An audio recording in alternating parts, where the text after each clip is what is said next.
Thanks for joining us. Let's bring out today's contestant, Mark.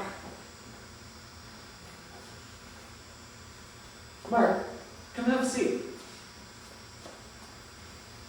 Welcome to the show, Mark. Thanks, Mark. It's great to be here. So, Mark, why don't you tell us a little bit about yourself? Well, I'm just a regular California guy. I like to relax, hang out with friends, watch movies. But, I do have a little bit of a seedy side that, I think every gay man does. But, in the end, I'm just looking for a little adventure, someone to share that with. All right, well, let's take a look at the guys you had to choose from. First, there's Mark. He describes himself as a fun-loving guy. He'll try anything once, maybe even twice.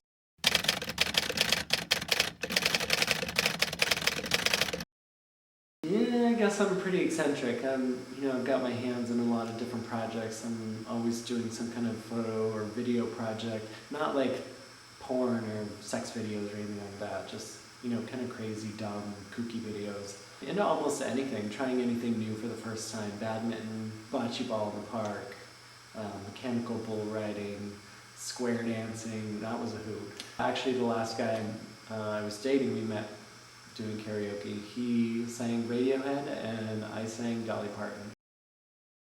Next, there's Mark. He claims to be a little shy, but let's see what he says.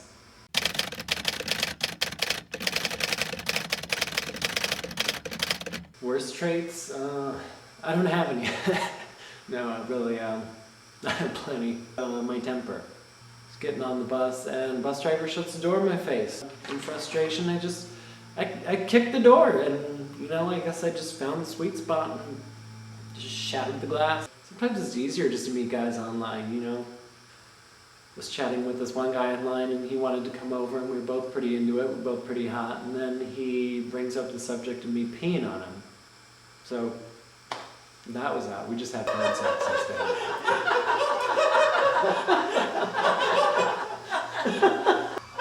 Your last choice is Mark. He's a romantic optimist, but let's hear what he's not willing to put up with.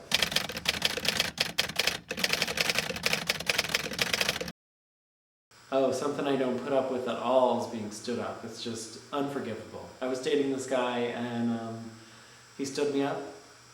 I really liked him, so I thought I'd give him another chance. I did, and he stood me up again. I deleted his name out of my phone. I unfriendstered him. It was pretty harsh. That was the last I saw him. Probably the best first date I had is sat in a quiet corner. We just talked all night long. We just, broke down those walls and really felt like we got to know each other and felt this real connection. Audience, use your voting devices to choose who you think Mark should go out with. Three. We've got to cut to commercial, but when we come back, we'll find out who the audience chose, who Mark chose, and all the details of their date. We'll be back in 2 and 2.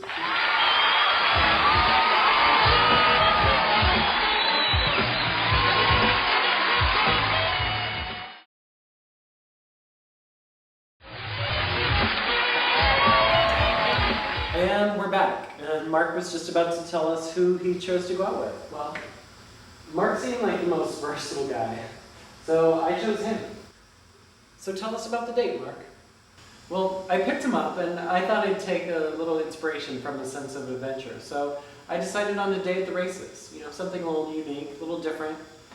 Neither of us had been before, so I thought it'd be a good experience for both of us. A little sun, a little beer, some gambling. Sounds like a pretty original idea for a first date. Mark, what was your take on a day at the races? Well, I was impressed. He put some thought into it and came up with a really great idea. I knew it was going to be a great date, and I knew Mark would be a keeper. So then what happened? Well, on the way to the races, we had a good chance to talk. I learned a lot about him. He's really fascinating. He's got a lot going on. Like what? Well, he loves to travel. He's been practically everywhere. He's been to West Africa, where else? Peru, Bali, all over the place. He's sung in the opera. He's got his own clothing line. Wow, Mark, you are one busy kid. Well, Mark, I just can't sit still. I thrive on adventure and having a full plate, and I just get bored too easily. So what happened at the races? Well, neither of us knew much about the horses. We didn't know how to bet, so we just kind of winged it and made it up as we went. Well, Mark, the beer definitely helped. And in the end, I was the one teaching him because I had a better handle on the betting. A little competitive, huh? Mark's very competitive and insistent, especially by the ninth grades and the ninth year. Well, so how did the date end? Any chemistry? Any sparks? Well, Mark took me home, and I invited him in for a nightcap. Well, I had to get up early, so I really couldn't. Sorry. I think he was a little intimidated. Maybe thought I was a little too eager. But, you know, I just see something I like, and I'd go for it, Mark. Let's see who the audience voted for you to go out with.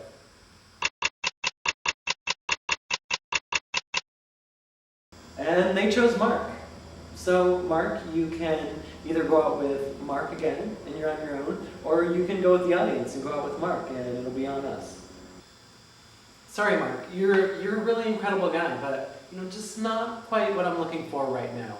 Mark, I think I'm going to go out with Mark. Go with the audience. Well, that's all the time we have for today. But tune in next time. We'll reveal all the juicy details of Mark's date with Mark. See you next time on The Love Connection.